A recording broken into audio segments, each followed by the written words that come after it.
I'm Rebecca Hamilton, 34, and last night my husband of 8 years casually told me to sleep in the guest room without explanation.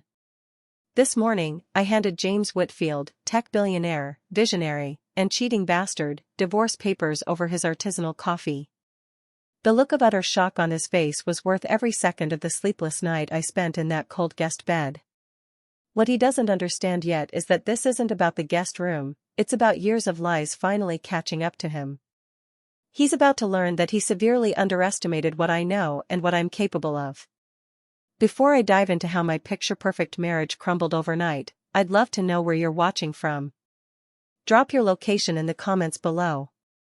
If this story of reclaiming power from a manipulative partner resonates with you, hit that subscribe button and join our community of survivors and thrivers. I promise, the satisfaction of seeing James realize I've been 10 steps ahead this entire time is worth staying for. Now, let me take you back to where it all began. James and I met at the San Francisco Children's Hospital Charity Gala 10 years ago. I was there representing my law firm, Corporate Law, specializing in mergers and acquisitions, and he was already making waves with his first tech company. At 28, I was ambitious, driven, and frankly, not looking for a relationship.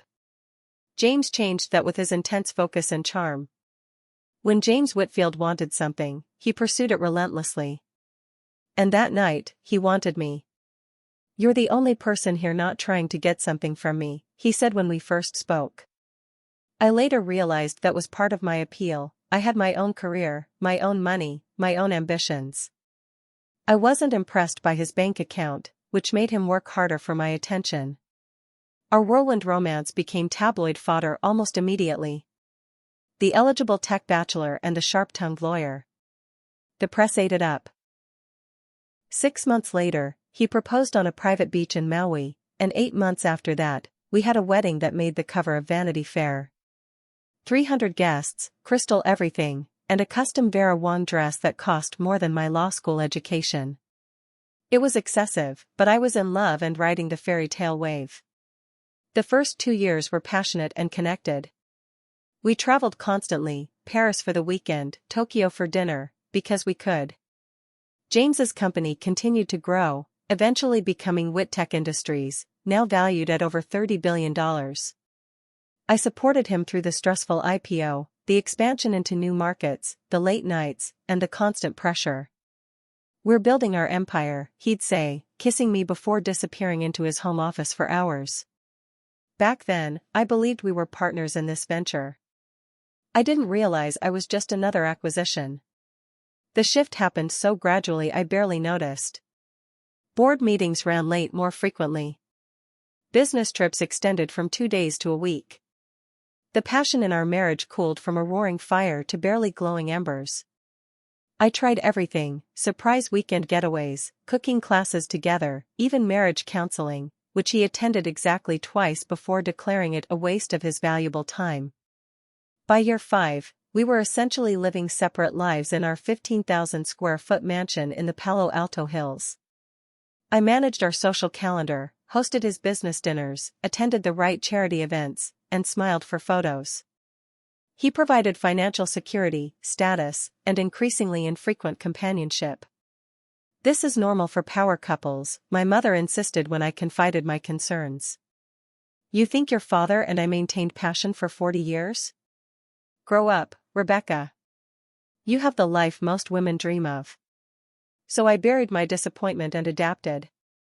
I took on more philanthropic work, joined museum boards, and became the perfect society wife. James seemed satisfied with this arrangement. He had his freedom and a beautiful, accomplished wife to showcase when required. Our unspoken agreement worked, on paper. But then came the subtle warning signs I initially brushed aside. Passwords changed on shared accounts. Credit card statements with unexplained charges at jewelry stores, never gifts I received. Weekend conferences with inconsistent details. The growing frequency with which he mentioned his executive assistant, Melanie Parker. Melanie was 27, Stanford Business School graduate, competent and ambitious. I met her at company events, noted her perfectly tailored skirt suits and the way her eyes followed James around the room. I wasn't threatened, not at first. I trusted my husband, and frankly, I pitied anyone who had to deal with his demanding personality for 12 hours daily. "Melanie is absolutely indispensable," became James's constant refrain. She worked later than anyone. She anticipated his needs. She understood his vision. He gave her equity in the company, to ensure retention of key talent. While the cracks in our marriage widened, I maintained the public facade. We were still the golden couple of Silicon Valley, the brilliant tech visionary and his sophisticated wife. Instagram perfect. Magazine cover ready. Absolutely hollow. "You two are relationship goals," people would gush at galas, as James's hand rested at the small of my back for the photographers, then dropped away the moment they left. If only they knew how many nights I went to bed alone, how many conversations died in awkward silence, how many times I reached for emotional intimacy only to be rebuffed. I was losing myself in this beautiful cage, forgetting the driven lawyer I'd once been. The woman who graduated top of her class at Columbia Law. The youngest associate ever made partner at Preston and Winthrop. The Rebecca Hamilton who never backed down from a challenge. That Rebecca was still in there somewhere, dormant but not dead. And soon, very soon, she would reawaken with a vengeance. The annual Children's Hospital Gala, where we first met, had become a tradition for us. It was the one event James never missed, perhaps out of superstition or sentimentality. This year marked our 10th anniversary of meeting, and I'd hoped for something special. Some acknowledgement of the milestone. Maybe even a glimpse of the man I'd fallen in love with. I spent weeks preparing. A new Carolina Herrera gown in midnight blue. Hair and makeup sessions. Even a consultation with a celebrity stylist. Not because I'm vain, but because I was desperate to spark something, anything, in my husband's eyes. "You look nice," was all he said when I emerged from my dressing room. Then immediately returned to his phone call, something about quarterly projections and market volatility. We rode to the gala in silence, the partition up between us and the driver, the distance between us far greater than the leather seat separating our bodies. At the event, James played his role perfectly, charming, generous, commanding. He donated $5 million during the live auction, earning a standing ovation. We posed for photos, his arm around my waist, both of us smiling brilliantly.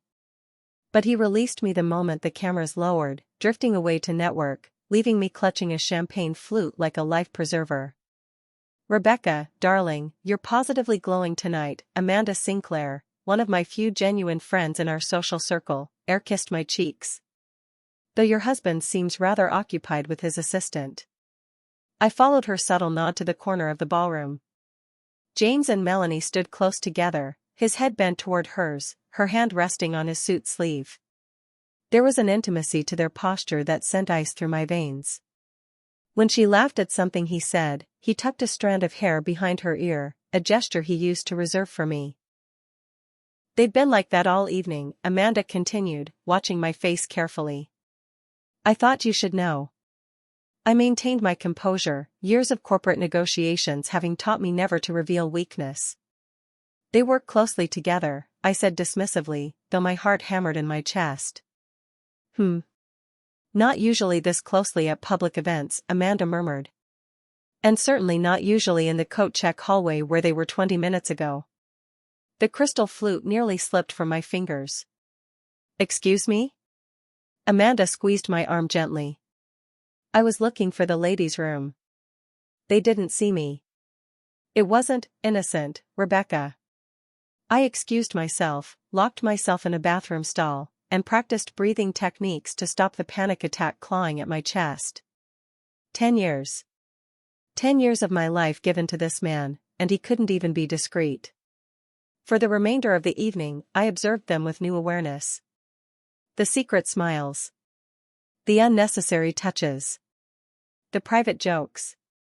It was all so obvious once I allowed myself to see it. When it was time to leave, James appeared at my side as if nothing was amiss. "Ready?" "I'm exhausted." The drive home was excruciating. I sat silently, cataloging every suspicious moment from the past year, mentally flagging incidents I dismissed or rationalized away. James worked on his tablet, occasionally making calls despite the late hour. At home, he followed me up the grand staircase, down the hallway to our bedroom suite. I began my nightly routine on autopilot, removing jewelry, wiping away makeup. James loosened his tie, checked his watch. "I think you should sleep in the guest room tonight," he said casually, the way one might comment on the weather. I froze, cotton pad pressed against my eye. "Excuse me? I have early meetings tomorrow. Need my sleep." He didn't even look at me, just scrolled through his phone. "And you can't sleep with me in the bed? After 10 years? My voice remained steady, surprising even myself. James sighed, annoyed at being questioned. "It's not a big deal, Rebecca. Just for tonight." His tone made it clear the discussion was over. I gathered my nightgown and toiletries without another word. In the guest bedroom, beautifully appointed but sterile and cold, I laid awake all night, staring at the ceiling, thinking about the pattern that had been forming right before my eyes. The deleted text messages I glimpsed months ago when his phone lit up while he was in the shower. The credit card charges at the Four Seasons when he was supposedly at conferences. The weekend business trips with inconsistent stories about who attended. The growing emotional distance. The way he stopped touching me entirely about 6 months ago. And now, banishing me from our marital bed. It wasn't just tonight. It wasn't just Melanie. It was the cumulative weight of 1,000 small betrayals leading to this moment. As dawn broke over the hills, bathing the guest room in golden light, I made my decision. The corporate lawyer in me, the woman who never lost a case, who struck fear into opposing counsel, awakened from her long slumber. James Whitfield had no idea who he was dealing with. But he was about to find out. Before I became Mrs. James Whitfield, I was Rebecca Hamilton, ESQ graduated top of my class at Columbia Law. Youngest partner ever at Preston and Winthrop. Specialized in corporate law with a reputation for being meticulous, strategic, and utterly merciless in negotiations. I was called the Velvet Hammer because I delivered devastating legal blows with a smile and perfect manners. James had found this fascinating when we met. "You're a shark in Louboutins," he'd said admiringly after watching me handle a potential donor trying to lowball the charity event. "Remind me never to cross you in a boardroom." Oh, the irony. After we married, James suggested, then insisted, I leave my firm. "We don't need the money," he reasoned, "and I need someone who can manage our social obligations." The foundation we were starting together would be my project, he promised. I could do pro bono work if I missed the law. I agreed, believing it was a mutual decision to build our life together. The foundation materialized but remained perpetually in development. The pro bono work never quite fit into our schedule. Gradually, I transformed from a respected attorney to a trophy wife, my legal mind atrophying as I selected flower arrangements and hosted dinner parties. Or so James thought. What my husband failed to realize is that legal strategy isn't a skill you lose. It becomes instinct. And for the past 3 months, while playing the role of oblivious wife, I'd been building a case. It started with a discreet lunch with my former mentor, Catherine Lynn, now managing partner at Preston and Winthrop. I'd framed it as catching up, but halfway through our salads, I asked her a hypothetical question about prenuptial agreements in California. "Yours has a fidelity clause, doesn't it?" Catherine asked, cutting straight to the point. I nodded. The prenup James had insisted upon seemed airtight, designed to protect his assets and company. But it contained one critical weakness, a clause that substantially altered the terms if infidelity could be proven. Hypothetically, Catherine said, stabbing a piece of grilled chicken, evidence would need to be substantial. And gathered legally. That same day, I hired Michael Dawson, a private investigator recommended by Catherine. Former FBI, specializes in high-net-worth cases, reputation for discretion. I paid his retainer from a personal account James knew nothing about, funds I'd maintained from before our marriage. For 3 months, I'd been receiving Michael's reports. Photographs of James and Melanie entering hotel rooms. Records of gifts purchased on company accounts. Text message transcripts Michael obtained through methods he assured me were technically legal. I also began meeting regularly with Catherine under the guise of charity work for her firm. Together, we methodically prepared divorce filings, just in case. Always negotiate from a position of strength, Catherine reminded me, echoing what she'd taught me years ago. I quietly documented our finances, identified hidden assets, and backed up evidence to secure servers. I studied the vulnerabilities in James's business practices, noting potential leverage points. All while smiling at dinner parties and maintaining the perfect facade of our marriage. The morning after the guest room incident, I woke at 5:30 a.m. I showered in the guest bathroom, applied flawless makeup, and styled my hair. I chose a crimson Armani suit I'd purchased years ago for court appearances, my battle armor. I retrieved the divorce papers from their hiding place in my personal safe, tucked behind vintage handbags James never paid attention to. Then I called my bank and initiated the transfers we had prepared weeks earlier, perfectly legal moves to protect my personal assets. At 7 a.m. sharp, I descended to the breakfast room where James always had his coffee and protein shake before heading to the office. He sat scrolling through his phone, not bothering to look up when I entered. I placed the envelope containing the divorce filing beside his coffee cup. "Good morning, James." He glanced up, did a double take at my attire. "What's this? And why are you dressed like you're heading to court?" "Because I am. After I leave here, I'm meeting with Catherine Lynn, who will be representing me in our divorce." James stared at the envelope without touching it. "Divorce? Because I asked you to sleep in the guest room? Don't be dramatic, Rebecca. Open it." His face registered annoyance as he tore open the envelope and scanned the first page. Then confusion. Then the first flicker of genuine concern I'd seen from him in years. "This is absurd. You know the prenup." Section 8, paragraph 3, I interrupted calmly. "The fidelity clause. I suggest you review it carefully." James's face flushed. "You have nothing." I removed a single photograph from my portfolio and placed it face up on the table. James and Melanie entering the Four Seasons last month, his hand inappropriately low on her back. "This is just a sample. There's much more." He stood abruptly, nearly knocking over his chair. "This will never hold up. You'll get nothing. I've already moved funds to separate accounts this morning. Completely legal in this state when filing for divorce on grounds of infidelity." I maintained eye contact, my voice steady.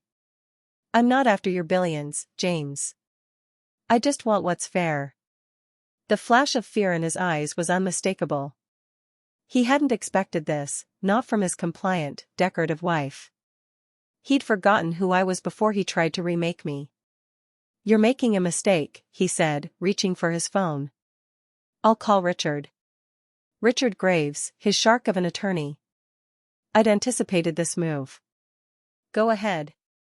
I'll wait." As James frantically called his lawyer, I calmly poured myself coffee. The chess player had awakened. And I was many moves ahead. James's recovery from shock was impressively quick. By the time Richard Graves answered his phone, my husband had regained his composure and shifted into attack mode, the same ruthless efficiency that had built his tech empire. "Richard, my wife has lost her mind," James said, putting the call on speaker in a power move meant to intimidate me. "She's filed for divorce and is making ridiculous claims. I need you here. Now." I sipped my coffee, unfazed. This was predictable. In business negotiations, James always responded to challenges with overwhelming force. Within 30 minutes, Richard Graves arrived at our home, looking immaculate in a custom suit despite the early hour. I knew Richard socially, we'd shared dinner tables at countless events, but his demeanor was pure business today. Cold, calculating, and completely confident. "Rebecca," he nodded curtly. "James has asked me to join this discussion. Perhaps we could use the study?" I led them to James's home office, a wood-paneled sanctuary of masculine power with its leather chairs and awards displayed prominently on the walls. I chose a seat directly across from James rather than alongside Richard. This wasn't a 2-against-1 situation, regardless of how they intended to frame it. "Let's cut to the chase," Richard began, opening his briefcase. "This filing is premature and ill-advised.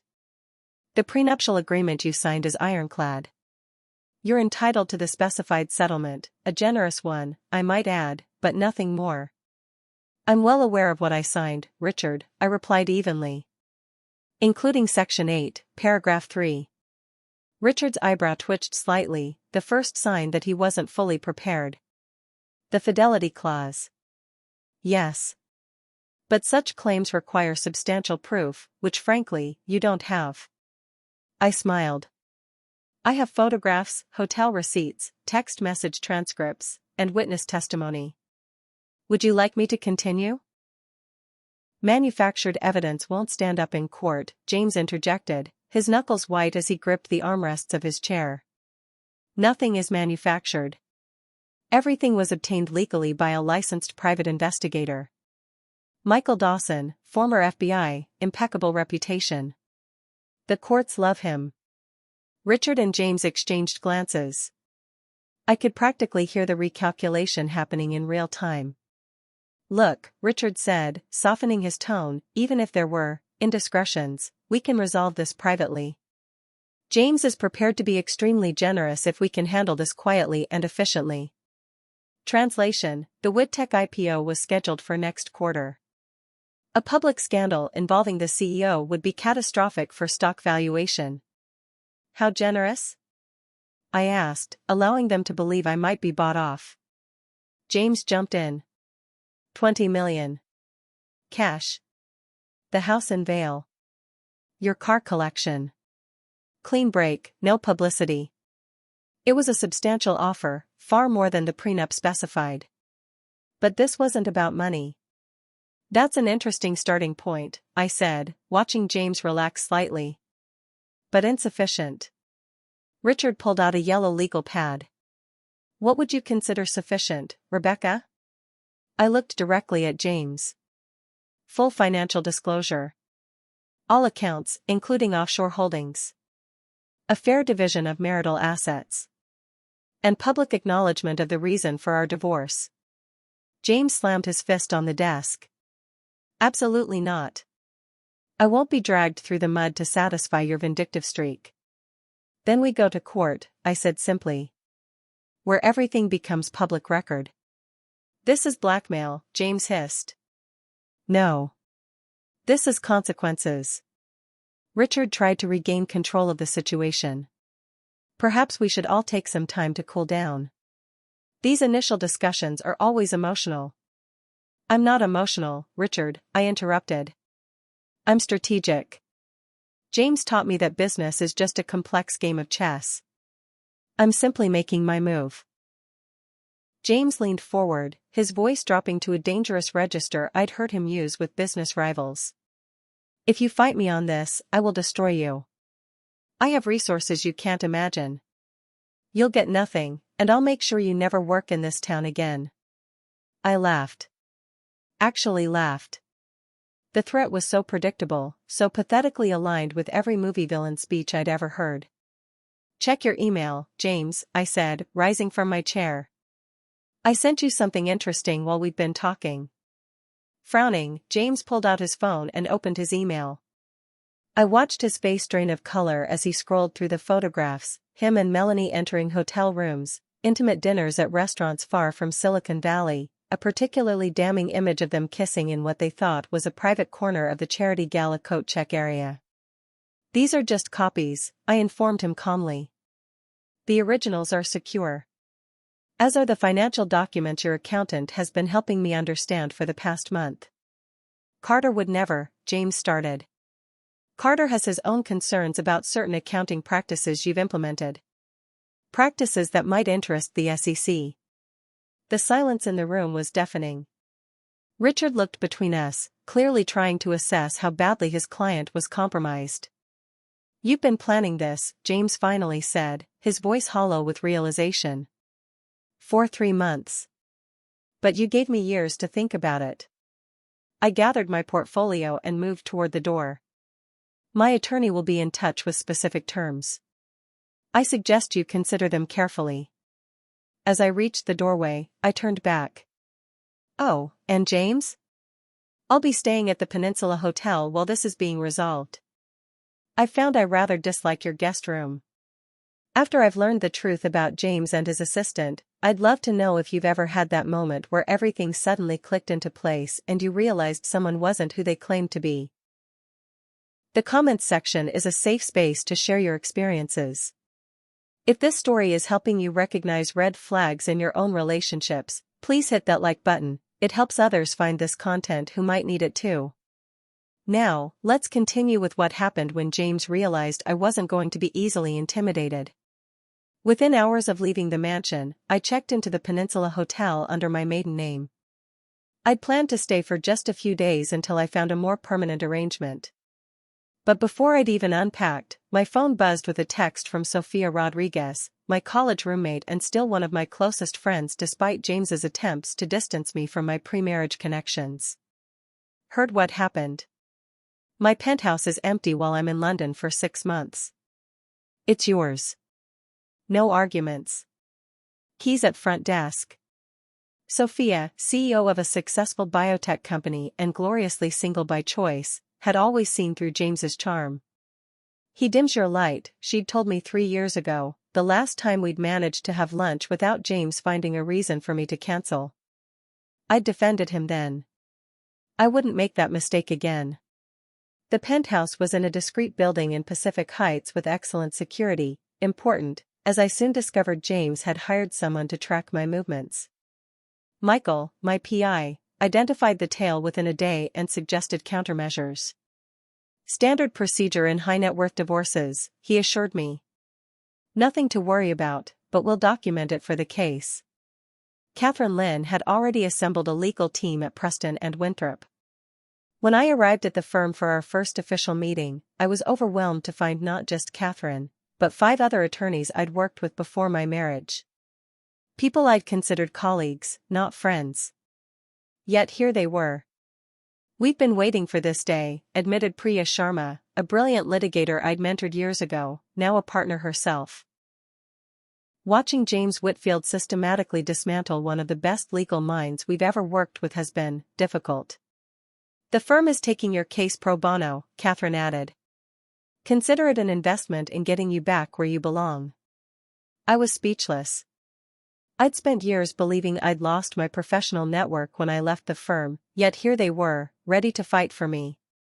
It was the first time since leaving James that I broke down and cried. As news of our separation spread through Silicon Valley's elite circles, I discovered I wasn't the only one with grievances against James. Amanda, who had warned me at the gala, arrived at Sophia's penthouse the next day with recordings. "I started documenting their interactions months ago," she confessed, pulling out her phone. "The way he treated you reminded me too much of my first husband. I knew you wouldn't believe it without evidence." The recordings were devastating, James and Melanie in corners at events, their conversations clearly intimate, making plans, discussing their future.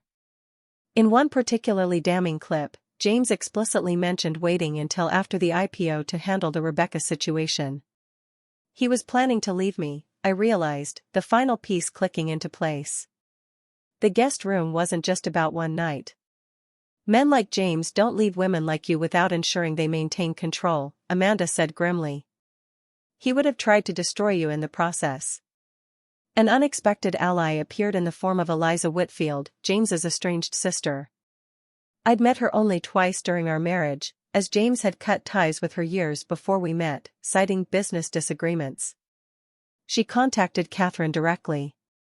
"I saw the filing in the court records," Eliza explained when we met at a private room in Catherine's club. Petite where James was tall, soft-spoken where he was commanding, she nonetheless had his same penetrating intelligence. "I'm not surprised. James has a pattern." Eliza provided invaluable insider information about family trusts I hadn't known existed, about business practices James had hidden even from his board, about his history of discarding people once they no longer served his purposes. "He did the same to me," she explained. We built the first company together. My code, his business plan. Once he secured the second round of funding, he systematically forced me out. Rewrote history so no one remembered my contributions. Why didn't you fight back? I asked. I tried. But James controls the narrative. Always has. She smiled sadly. But you have something I didn't. Evidence. And timing. Timing, it turned out, was critical. The WITTEC IPO was generating tremendous buzz in the financial community. Any scandal would derail it, potentially costing billions. James had never been more vulnerable. Through Catherine's connections, I was surprised to learn I wasn't James's first betrayal. Claire Donovan, a software engineer who had dated James before me, reached out after hearing about our divorce. He did the same to me, Claire said when we met for coffee. Different circumstances, same pattern. When I confronted him about cheating, he gaslighted me, threatened me, and eventually paid me off with a settlement that came with an ironclad NDA. Would you be willing to testify? About the pattern? I asked. Claire hesitated. The NDA doesn't apply in court testimony, Catherine interjected smoothly. We can subpoena you, which legally allows you to speak. Claire's relief was palpable. Then yes. Absolutely yes. Within 2 weeks, I had assembled a network of allies James never knew existed, women he had underestimated, dismissed, or discarded. Professional connections he thought I'd lost. Friends he'd tried to separate me from. Each brought pieces to the puzzle, strengthening my position. What James failed to understand was that his greatest advantage, keeping me isolated from his business dealings, had become his greatest vulnerability. I had clean hands. I knew nothing of the questionable practices Eliza hinted at. Any investigation would show me as exactly what I was, an uninvolved spouse. During a strategy session in Catherine's office, surrounded by legal pads and coffee cups, Priya looked up from her notes with a sudden realization. He never thought you'd fight back, she said. That's why there was no contingency plan. No safeguards against you specifically. He thought you'd lost your edge.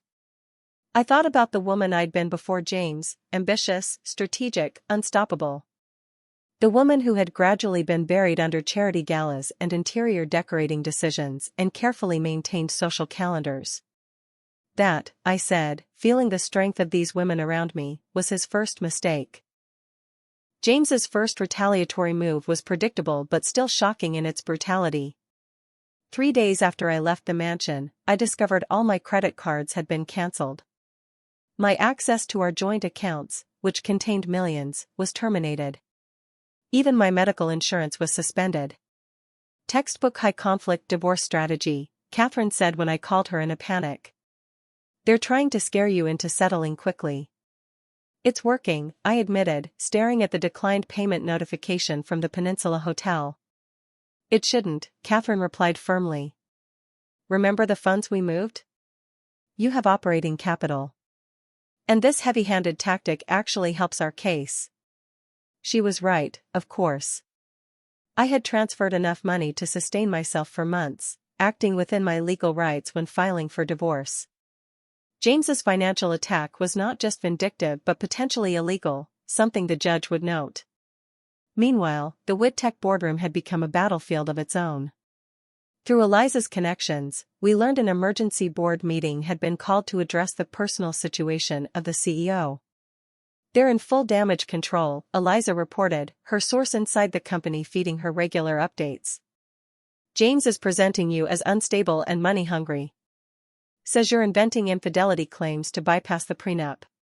What about Melanie? I asked. Quietly transferred to the Austin office. Official story is she requested the move months ago for personal reasons. The board wasn't entirely convinced by James's narrative. WITTEC was weeks away from their IPO, potentially the largest tech offering of the year. The timing couldn't be worse for a scandal involving the charismatic founder. James attempted to contain the situation with a carefully crafted press statement, released through his personal PR team rather than the company's. Rebecca and I have decided to part ways after 8 years of marriage. While this is a difficult personal time, it will not affect Whittaker's operations or our exciting upcoming ventures. I ask for privacy as we work through this amicably. Amicably. As if he hadn't just tried to financially strangle me into submission. Catherine advised against making any public statements. Let him spin his wheels, she counseled. We're building a case, not a PR campaign. I followed her advice, maintaining a strategic silence while we gathered evidence. This seemed to unnerve James more than any counterattack could have.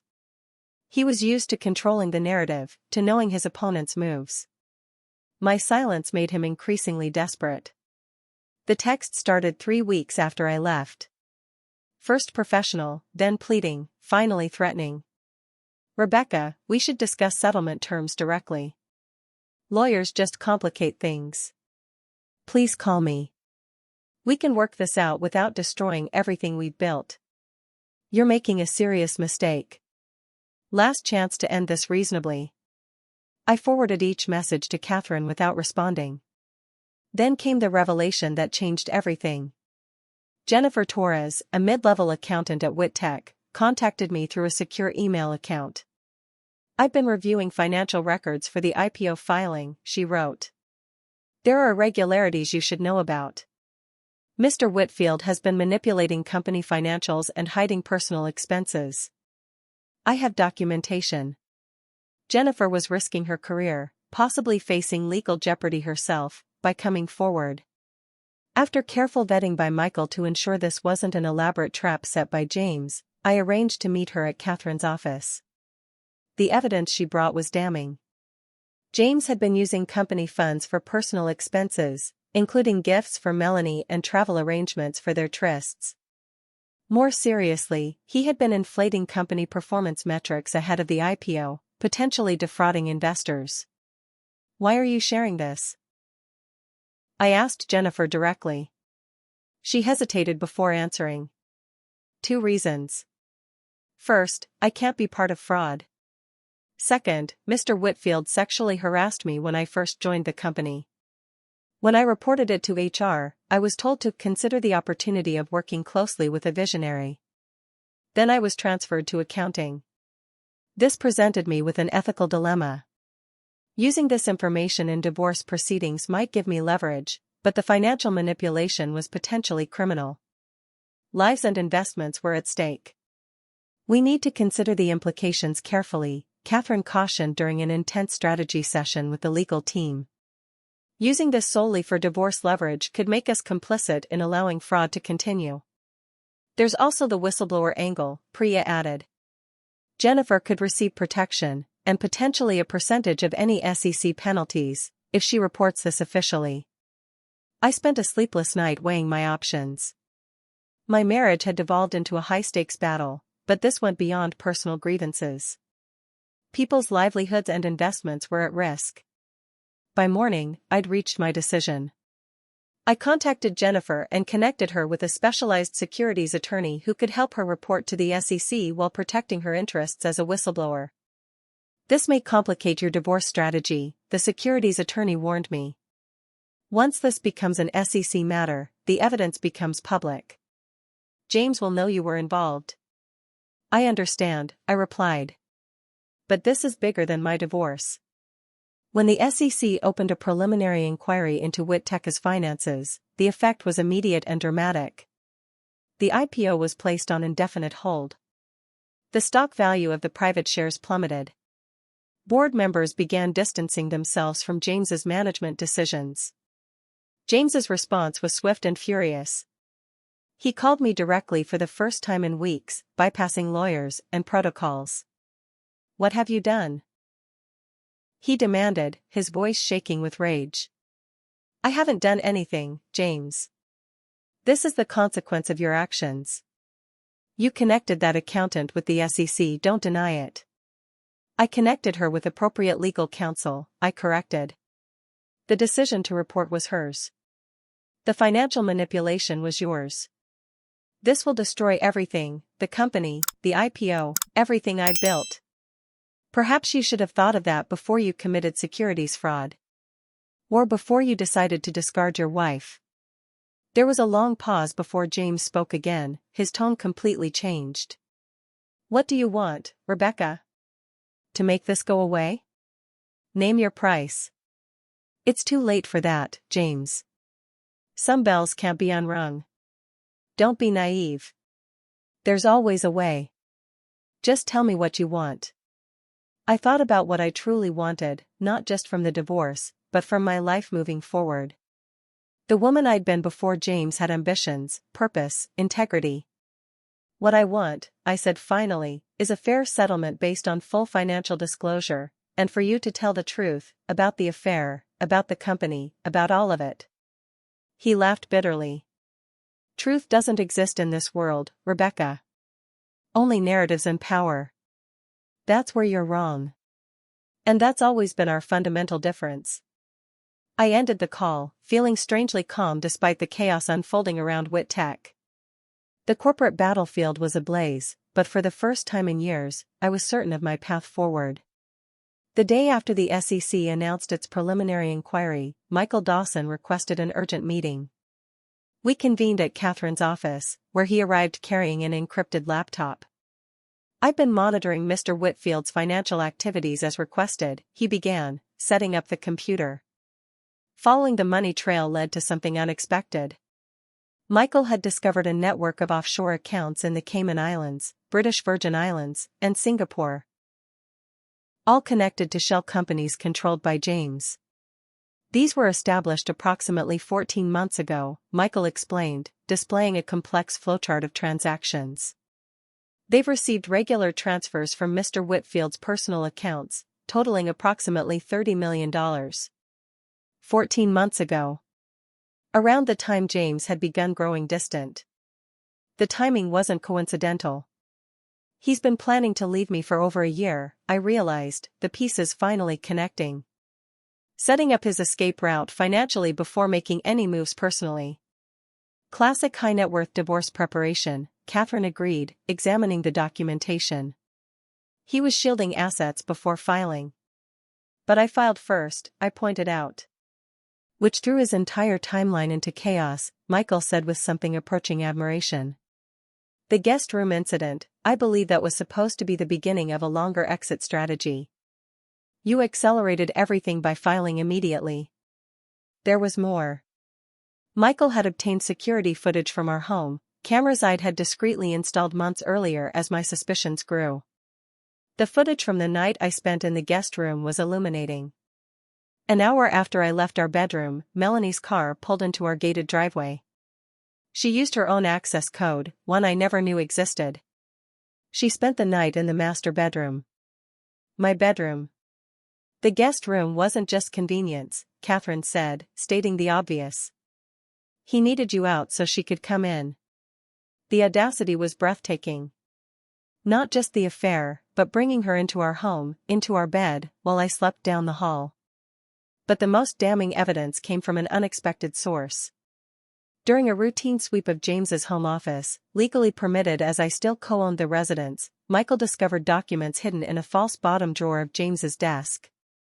Divorce papers, prepared by Richard Graves, dated 3 months earlier. And signed, but ready. He was planning to file himself, I said, staring at the papers that mirrored my own filing. He just wanted to control the timing. Probably after the IPO. Along with the divorce papers were real estate documents for a property in the Caymans, purchased through one of the shell companies. Photos showed a stunning beachfront villa, clearly intended as a post-divorce retreat for James and Melanie. This changes everything, Catherine said, reorganizing her legal notes. We now have concrete evidence of intent to hide assets, infidelity, and premeditated divorce plans. The fidelity clause in your prenup is fully triggered. The revelation raised a moral dilemma. The offshore accounts potentially constituted tax evasion, another criminal matter beyond securities fraud. I need to consult with the FBI about this, Michael said gravely. These financial structures cross several legal boundaries. That decision is yours, I told him, understanding the professional obligation. Just as Jennifer needed to follow her conscience with the SEC, you need to follow yours. Michael arranged a meeting with FBI financial crime specialists the following day. I accompanied him, not to participate, but to demonstrate transparency regarding my own knowledge and involvement. The FBI agents were particularly interested in the connection between the offshore accounts and the company's financial irregularities. These matters often intertwine, the lead agent explained. Personal and corporate finances bleed together when executives begin operating outside regulatory boundaries. As the legal machinery ground forward, I faced my own internal struggle. What did I truly want from this process? Revenge? Justice? Financial security? A clean break? All of the above? Catherine sensed my conflict during a private moment in her office. You know, she said gently, there's a difference between revenge and justice. Revenge is about making yourself feel better. Justice is about setting things right. And which am I pursuing? I asked. Only you can answer that, she replied. But the best revenge isn't just winning, Rebecca. It's winning with integrity. Her words stayed with me as I considered our next move. James had gone from threatening to pleading as his position weakened. His latest voicemail had a desperate quality I'd never heard from him before. Rebecca, please. Everything is falling apart. The board is threatening to remove me. The IPO is dead. What do you want to make this go away? I decided to answer that question directly. With Catherine's guidance, I prepared a settlement proposal, fair, comprehensive, and non-negotiable. It included 1. Full financial disclosure of all assets, including offshore accounts. 2. A clean 50-50th split of our marital assets. 3. Return of my personal investment in our foundation. 4. A public statement acknowledging the real reason for our divorce. 5. My resignation from the foundation board, effective immediately. The settlement contained no punitive measures, no attempt to take his company or destroy his career beyond what his own actions had already accomplished. He won't accept this, Priya predicted as we reviewed the document. His ego won't allow the public acknowledgement. Then we proceed to court, I said simply. Where everything becomes public record anyway. We delivered the proposal with a 24-hour deadline for response. It was time to bring this chess match to its conclusion. As predicted, James rejected the settlement offer. His counteroffer, delivered by Richard Graves personally, demanded I sign an NDA covering all aspects of our marriage and divorce in exchange for a slightly increased financial package. Absolutely not, I told Richard. I won't be silenced. Be reasonable, Rebecca, Richard urged. Everyone benefits from discretion in these matters. James had an opportunity for discretion when I offered fair terms. He chose pride instead.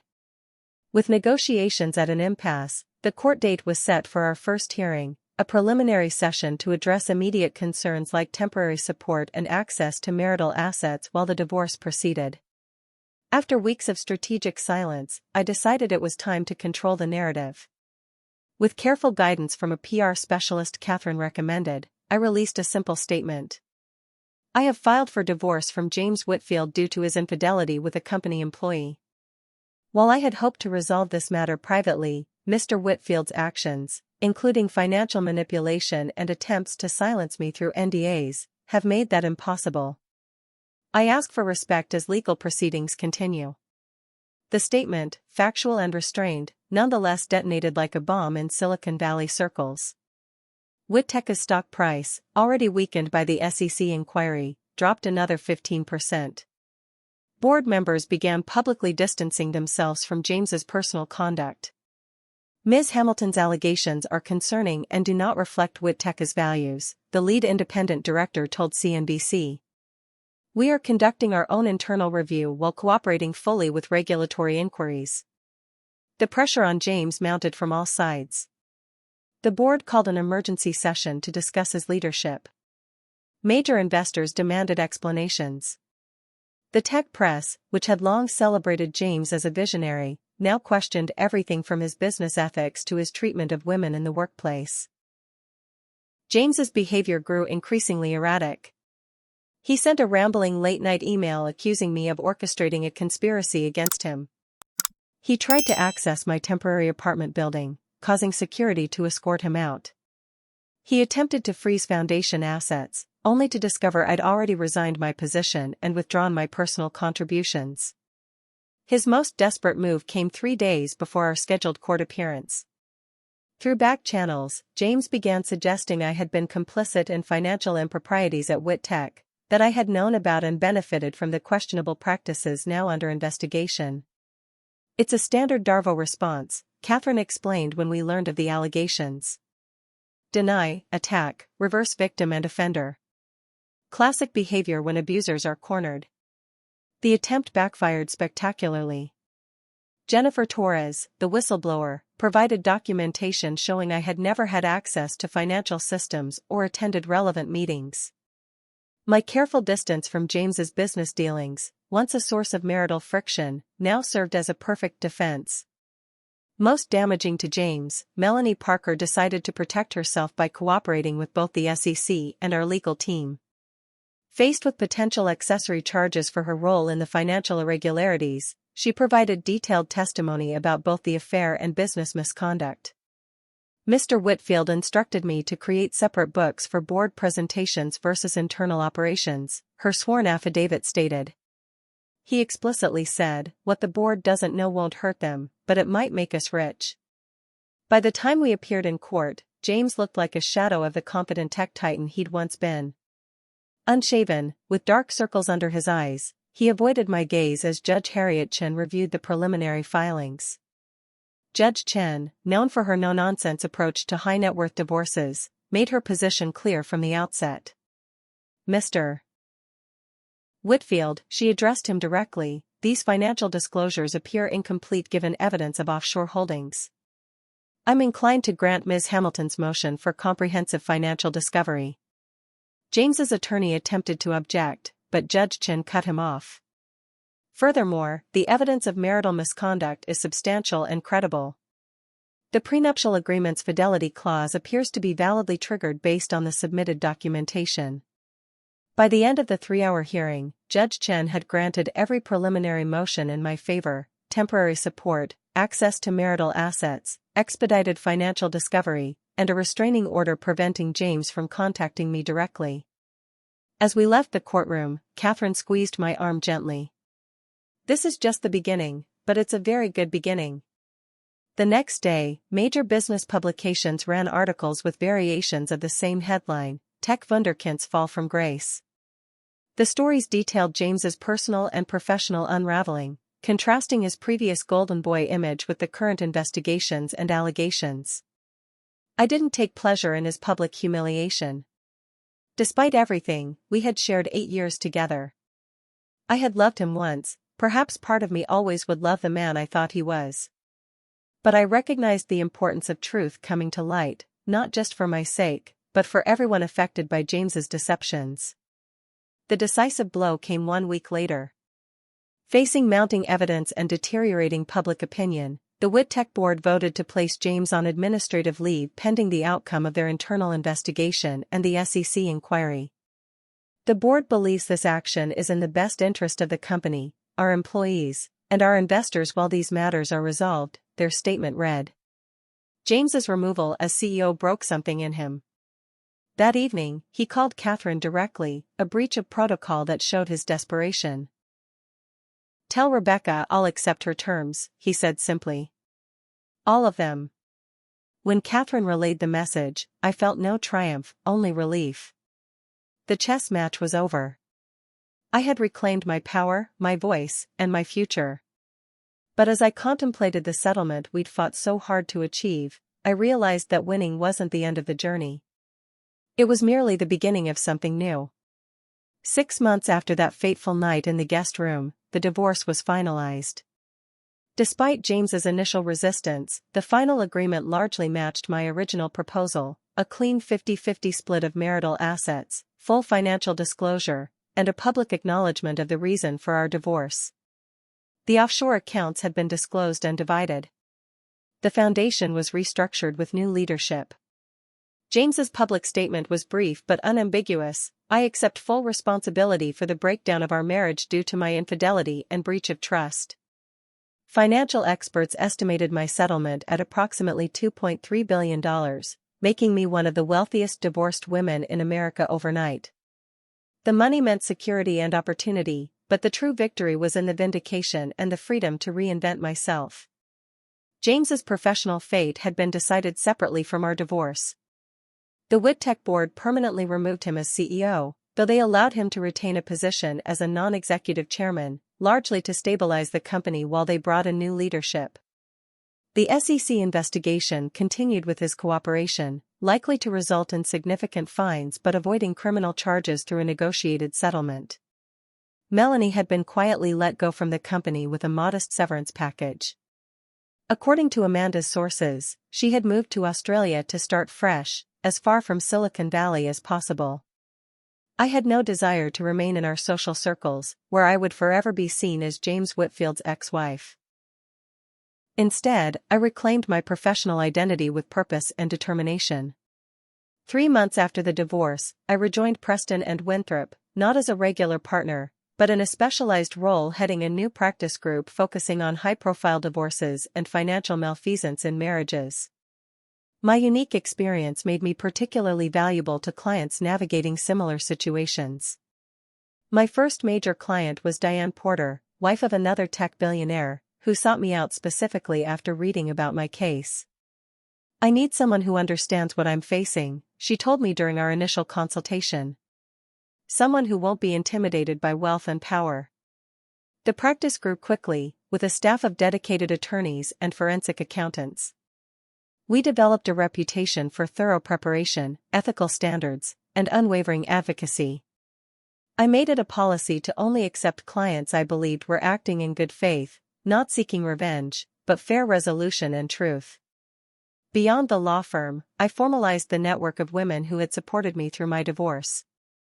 What began as a personal alliance evolved into the Phoenix Foundation, a nonprofit providing legal, financial, and emotional support to individuals leaving high-control relationships, whether personal or professional.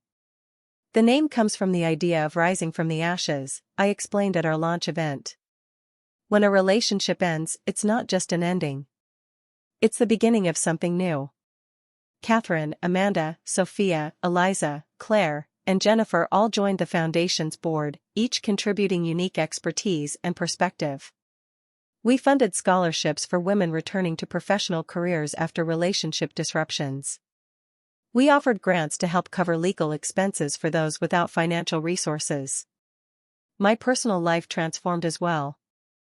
I moved from Sophia's borrowed penthouse to my own place, a spacious but understated apartment overlooking the bay. Compared to the mansion I'd shared with James, it was modest, but it was completely mine, decorated to my taste without compromise. I reconnected with people from my pre-James life, rebuilding friendships that had withered under his subtle discouragement. I took up activities I'd abandoned, running marathons, playing piano, reading fiction simply for pleasure. Small joys that had been squeezed out by the demanding role of being Mrs. James Whitfield. 6 months after the divorce finalized, I had lunch with Mark Adler, a former colleague who had always shown interest before I met James. Now a judge in the appellate court, Mark was intelligent, kind, and remarkably uncomplicated compared to the high-drama existence I'd left behind. "I'm not ready for anything serious," I told him candidly over dessert. "I'm still finding my way back to myself." "I understand," he replied with an easy smile. "How about we just enjoy lunch for now and see where things go naturally?" It felt like fresh air after years of calculated interactions, the simple pleasure of enjoying someone's company without agenda or performance. The most unexpected communication came nearly a year after I left the mansion. An email from James, sent directly rather than through attorneys, appeared in my personal account. "Rebecca, I've spent months in therapy trying to understand why I destroyed what we had. The reasons are complicated and not excuses. But I want you to know that I am truly sorry for the pain I caused. You deserved better. I hope you're finding happiness in your new life. Sincerely, James." After careful consideration, I replied simply, "I forgive you, not for you, but for me. I wish you healing on your journey forward. It was true. The anger had faded, replaced by a calm understanding that our marriage had been necessary for both our journeys, mine leading to reclaiming my authentic self, his perhaps leading to genuine self-reflection. In a strange way, that night in the guest room had been the best thing that ever happened to me. It had forced me to confront the slow erosion of my identity and power. It had compelled me to stand up for myself when every instinct had been trained to compromise. It had returned me to my strength. 18 months after the divorce, I was invited to give the keynote address at the Women's Legal Conference in New York. Standing at the podium before hundreds of female attorneys, judges, and law students, I shared the lessons from my journey. Sometimes our greatest challenges reveal our greatest strengths, I concluded. Sometimes we must lose everything to remember who we truly are. And sometimes, being asked to sleep in the guest room is really the universe telling you it's time to wake up. The applause was thunderous, but the most meaningful response came from a young associate who approached me afterward, eyes bright with determination. "Your story gave me courage," she said simply. "Thank you for showing us what's possible." That, I realized, was the true victory. Not the settlement, not the vindication, but the opportunity to transform personal pain into purpose, to help others find their own path to strength. As I've shared my journey from that guest room to standing on my own again, I hope it's given you some inspiration for your own life. Has there been a moment where something painful ultimately led you to a better place? I'd love to hear your stories in the comments below. If this resonated with you, please hit that subscribe button so we can continue these conversations. Your likes and shares help others find this content who might need it. Thank you for joining me on this journey. Remember that sometimes our darkest moments can lead to our brightest beginnings, and I'm living proof that you can rise stronger from whatever tries to break you. Until next time, this is Rebecca Hamilton, wishing you strength, courage, and the wisdom to recognize when life is offering you a new beginning disguised as an ending.